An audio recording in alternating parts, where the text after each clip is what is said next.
हूँ। अर्थात आप हमें क्षत्रिय कुलवंशी ना समझकर। आप उचित ही समझ रहे हैं राजर्षि। जब तक सर्वशक्तिमान पुरोहित वर्ग आपको क्षत्रिय होने की मान्यता नहीं देता, तब तक। नारायण भट्ट, धर्मानुसार ब्राह्मण श्रेष्ठ है महाराज, और मैं अपने ब्राह्मण धर्म का यथावत पालन कर रहा हूँ। जब तक आपको क्षत्रिय होने की मान्यता नहीं मिल जाती, तब तक आप मेरे लिए शूद्र समान ही हैं। मैं क्या हूँ और क्या नहीं, ये तुम मुझे बताओगे? मैं ठुकराता हूँ तुम्हारे नीति नियमों को, तुम्हारे चातुर्वर्ण के षड्यंत्र को। तुम वही पुरानी घिनौनी श्रृंखला की कड़ी हो जिन्होंने हमारे श्रद्धेय पूर्वज श्री छत्रपति शिवाजी महाराज के राज्याभिषेक के समय उन्हें शूद्र कहकर अपनी मूर्खता का परिचय दिया। लेकिन मैं तुम्हारे इन पाखंडों को चलने नहीं दूंगा। निकल जाओ यहाँ से।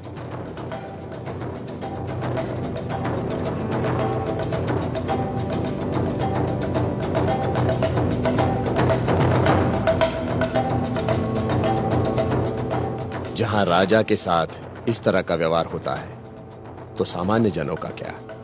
मुझे ही कुछ करना होगा।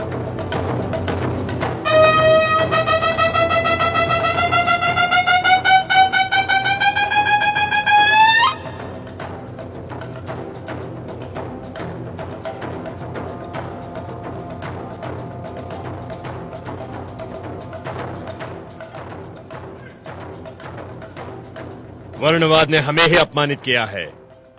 हमारे साथ ब्राह्मण वर्ग का व्यवहार दुर्भावनापूर्ण है। जब हमारे साथ ही दुर्व्यवहार हो रहा है, तो प्रजा को न जाने क्या क्या कष्ट झेलने पड़ते होंगे। कुलकर्णी किसानों से जबरन पैसा वसूल करते हैं।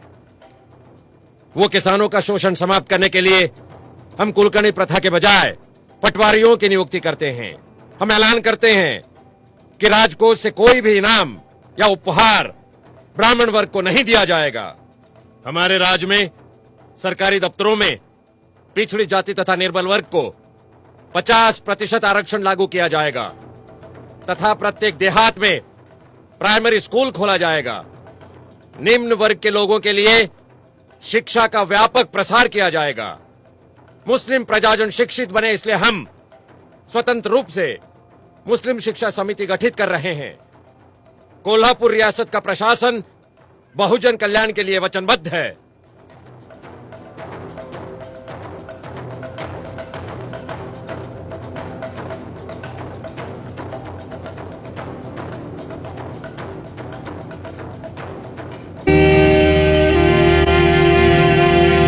स्वशासन ये एक महार का उतना ही जन्मसिद्ध अधिकार है जितना कि एक ब्राह्मण का, और जब तक इस विचार भाव का स्वीकार नहीं होता, हिंदुस्तान को स्वशासन मिलने की संभावना नहीं।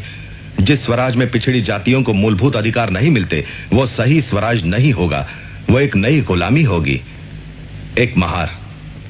ओह, कितना प्रभावशाली विधान है। दीवान साहब, आप जानते हैं इस पत्र का अनामक लेखक कौन है? नहीं your highness. Doctor Ambedkar. Dattoba Pawar ने मुझे बताया। डॉक्टर अंबेडकर एक पाक्षिक पत्रिका शुरू कर रहे हैं और उन्हें कुछ मदद की जरूरत है। हाँ योर हाइनेस, मैं मानता हूँ कि आप वर्ण व्यवस्था की अनिष्ट प्रथा को मिटाने और नीची जाति वालों को ब्राह्मणों और पुजारियों के अन्याय से मुक्त कराने की जो कोशिश कर रहे हैं, वो है तो बहुत साहसपूर्ण। फिर भी हमें जल्दबाजी नहीं करनी चाहिए। नहीं दीवान साहब, हमें हर तरह से डॉक्टर अंबेडकर का उत्साह बढ़ाना चाहिए, हर तरह से। हम मदद करेंगे उनके पाक्षिक मूक नायक की। मूक नायक, वंचित जगत का नायक। किती किती सांगू तुला, किती किती सांगू तुला ग, किती किती सांगू तुला ग, किती किती। शिवतरकर, लिखो। हिंदुस्तान भेदभाव का घर है। हिंदू समाज कई मंजिली इमारत जैसा है, जिसमें ना तो दरवाजे हैं और ना ही सीढ़ियां। जो जिस मंजिल पर पैदा हुआ है, उसे उसी मंजिल पर मरना है।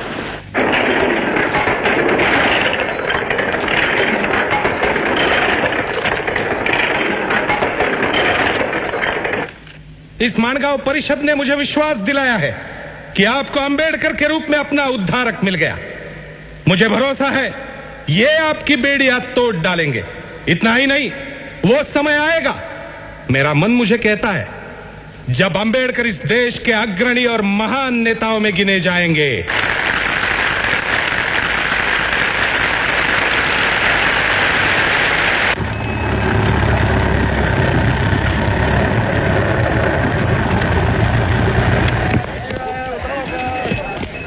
अंबेडकर, ओ अंबेडकर, रमा, कौन हो सकता है? ओ अंबेडकर। लगता है शाहू महाराज हैं। चलो ऊपर ही चलते हैं। जी।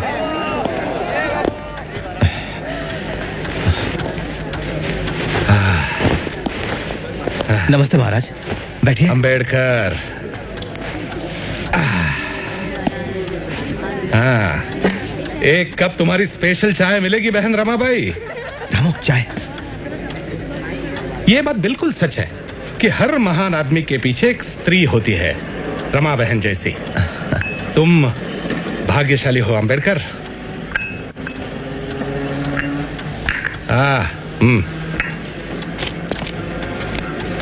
हाँ, पढ़ाई के लिए लंदन जा रहे हो ना? मेरी छोटी सी भेंट, खोलिए उसे। धन्यवाद। बहुत अच्छे। तो चले, मूकना है, कॉफी जो जाना है।